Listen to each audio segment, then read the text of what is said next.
Hello लोगोफोर Bodos of enough' YouTube चेनेलाव गासैखौबो बरायफिनबावनानै लोगोसे एसएससिनिफ्राय गोदानै आपडेट लाना फैदों बेनो जाहैबाय दिल्ली पुलिस कनस्टेबलाव जायफोरनोखि अनलाइन एग्जाम लिरदोंमोन बिनि फाइनाल एन्सार कि रिजाल्ट होबाय नोंथांमोना चेक खालामनो हासिगोन। दाखालि बावै आं भिडिअ खालामदोंमोन दा बेवहायनो माबोरै चेक खालामगोन होनना बुंदोंमोन नाथाय दिनै फाइनाल एन्सार किखौ होबाय नोंथांमोना डाउनलड खालामना नायनो हासिगोन। दा माबोरै खालामगोन बेखौनो जों बेवहाय नायनोसै बा आं नोंथांमोननो खिन्थाना होनोसै बेनिखायनो भिडिअखौ नायलांदो।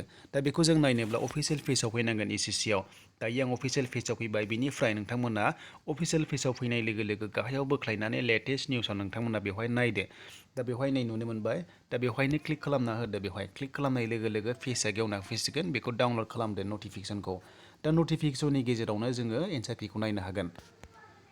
दा बेवहाय नायदो नै दा बेवहाय नुबाय दिल्ली पुलिस एक्जिकिउटिभ कनस्टेबल मेल फिमेलमोन बेनि एग्जामा जादोंमोन अनलाइन जादोंमोन कम्पिउटाराव।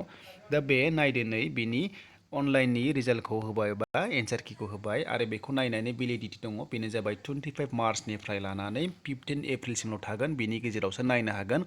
जुदि 15 एप्रिलनि सिगां नायाब्ला बेखौ नायनो हानाय नङा बेनिखायनो दानिफ्राय नायदो जायफोरा एग्जाम लिरदोंमोन रल नाम्बारखौ होनानै। दा माब्रै नायगोन होनोब्ला बेवहाय नुबायना नै बेवहाय लिरनाय नुदों फर फाइनाल एन्सार किस नुदोंना constable executive male and female Delhi police बेवहाय नोंथांमोना क्लिक खालामनांगोन। क्लिक हियार बेवहाय नुदों बेवहाय नोंथांमोना थुनानै होदो। दा बेवहाय थुनाय लोगो लोगो जोंहा डाउनलड जागोन एन्सार किया। दा बेवहाय आं नै थुनाय लोगो लोगोनो केन्डिडेट लगइन ओंखारबाय। दा माब्रै लगइन खालामगोन बेवहाय नायदो रल नाम्बारखौ बिनिखौ होदो। रल नाम्बारा मा दं बेखौ होबानो जाबाय। बिनिफ्राय पासवर्डखौ होबानो जाबाय। अनलाइन एग्जाम लिरनायाव मा पासवर्ड होदोंमोन नोंथांमोना बेखौ गोसोआव दङ जानांगौ। लोगोसे बियो डेट अफ बार्थआनो जायो बेखौ होनानै नैबाव लगइन खालामदो। लगइन खालामनाय लोगो लोगो नोंनि फाइनाल एन्सार किखौ नुसिगोन आरो नायनो हासिगोन जे नों बेसेबां नाम्बार मोन्दों आरो बिनि काट अफआ बेसेबां थांदोंमोन आं सिगांनि भिडिअ होदोंमोन नोंथांमोना चेक खालामफिननानै नायबानो जाबाय। आसा खालामो मोजां मोनोबा लाइक खालामगोन।